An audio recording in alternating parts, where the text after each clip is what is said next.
Selamat pagi anak-anakku semuanya. Semoga Anda dalam keadaan sehat semua. Pagi ini kita akan belajar tentang kehidupan bangsa Indonesia pada masa Hindu-Buddha. Sebelum mulai, saya akan memperlihatkan kompetensi dasar yang akan kita capai, yaitu kalian lihat di situ ada 3.6. Bagaimana kamu menganalisis teori tentang proses masuknya agama Hindu-Buddha ke Indonesia. Kemudian ada mengolah informasi tentang proses masuknya agama dan kebudayaan Hindu-Buddha serta pengaruhnya bagi kehidupan kita pada masa sekarang ini.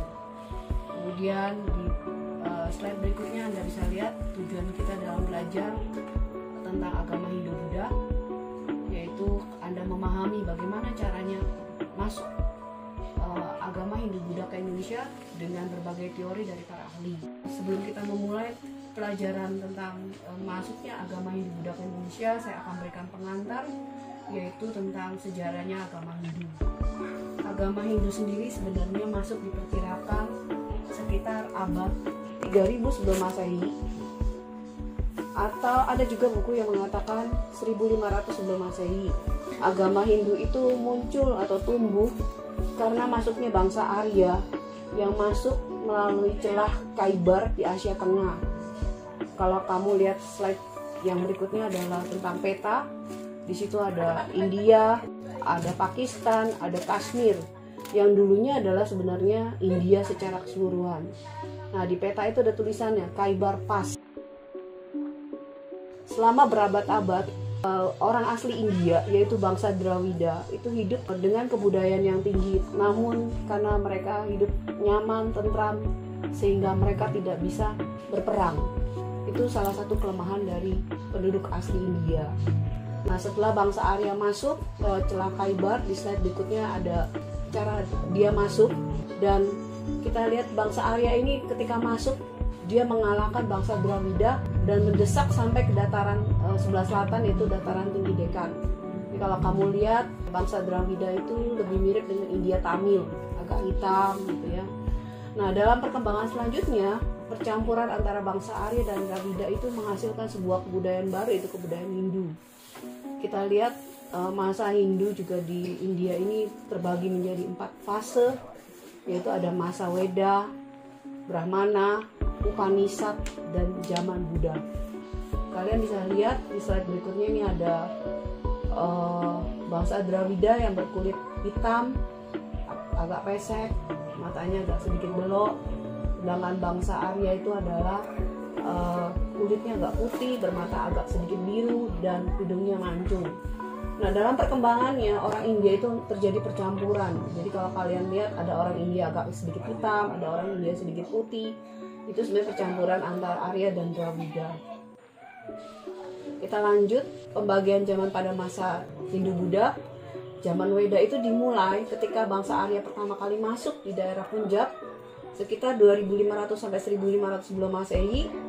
Bangsa Arya ini sebenarnya menyembah banyak dewa, tapi ini saya coba luruskan kekeliruan yang selama ini menganggap bahwa agama Hindu adalah agama politeis, tapi sebenarnya agama Hindu itu adalah agama monoteis.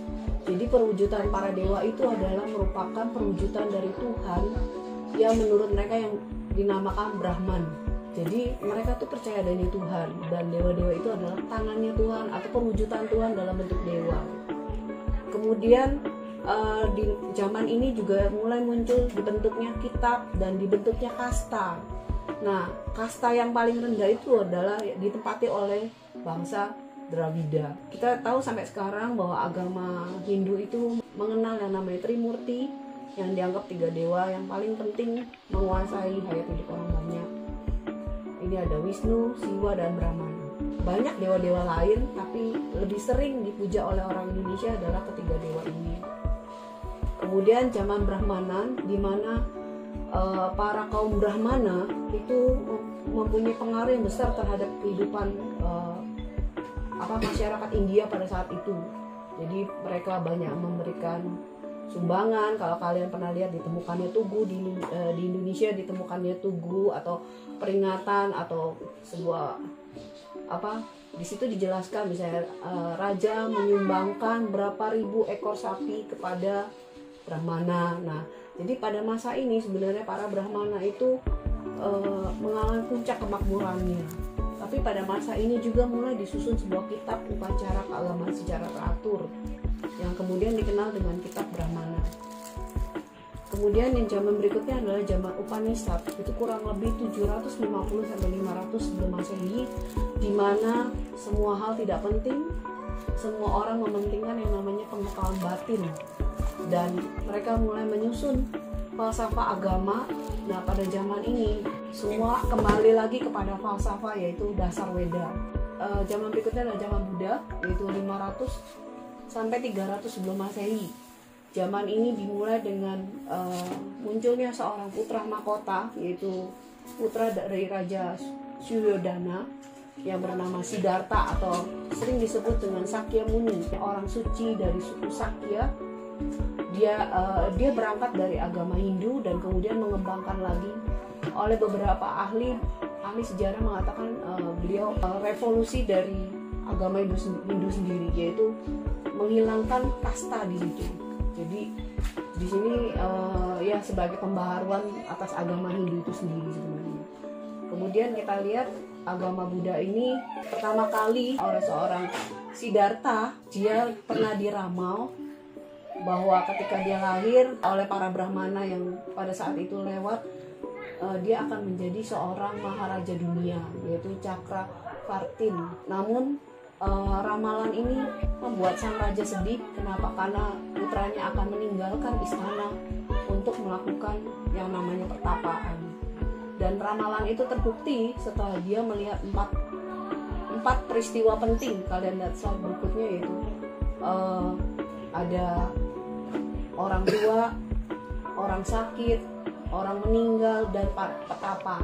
4 hal inilah membuat dia meninggalkan istananya, meninggalkan istrinya, meninggalkan segala kemewahannya. Dia akhirnya mencari tahu apa yang menyebabkan orang menderita. Sampai satu ketika pada saat bulan purnama, yaitu bulan Waisak, kalau di Masehi kan itu sekitar April sampai Mei, dia akhirnya mendapat penerangan sempurna, dan dari pencerahan itu akhirnya dia membabarkan ajaran yang namanya ajaran agama Buddha. Ini yang disebut dengan revolusi dari agama Hindu itu sendiri. Dalam perkembangannya setelah Buddha meninggal, agama Buddha itu pecah menjadi 2 aliran besar, yaitu Mahayana dan Hinayana. Kalau Hinayana itu sering diartikan dengan kereta kecil, dia lebih banyak menggantungkan hidupnya pada meditasi, kemudian menekuni kemurnian ajaran. Sementara kalau Mahayana itu lebih kepada bahwa semua orang itu bisa mengembangkan yang namanya welas asih atau kebijaksanaan untuk mencapai nirwana. Artinya Maha itu besar dan semua orang bisa gitu melakukan itu. Kalau Anda lihat di situ ada peta, yaitu peta penyebaran agama Buddha. Agama Buddha Mahayana itu menyebar ke arah utara, jadi ke arah Mongol, Cina, sampai ke Jepang, dan akhirnya turun ke Korea. Kalau agama Hinayana itu turunnya ke Asia Tenggara, Asia, mulai dari Vietnam, Laos, Kamboja, Burma. Kalau kalian nanti pergi jalan-jalan ke sana, kalian akan melihat itu semuanya adalah pengaruh dari agama Buddha Hinayana. Tapi lucunya mereka nanti bertemunya di Indonesia. Jadi di Indonesia itu ada aliran Mahayana, ada juga aliran Hinayana. Nah, untuk perkembangan selanjutnya, minggu depan kita akan mempelajari bagaimana agama Hindu dan Buddha itu bisa masuk ke Indonesia. Tapi sebelum itu saya akan memberikan kamu tugas. Silakan lihat di slideshow-nya bahwa tugas kamu adalah mencari tahu apa itu teori Vaishya, Ksatria, Brahmana, dan arus balik. Oke, sekian dari saya. Sampai ketemu lagi minggu depan.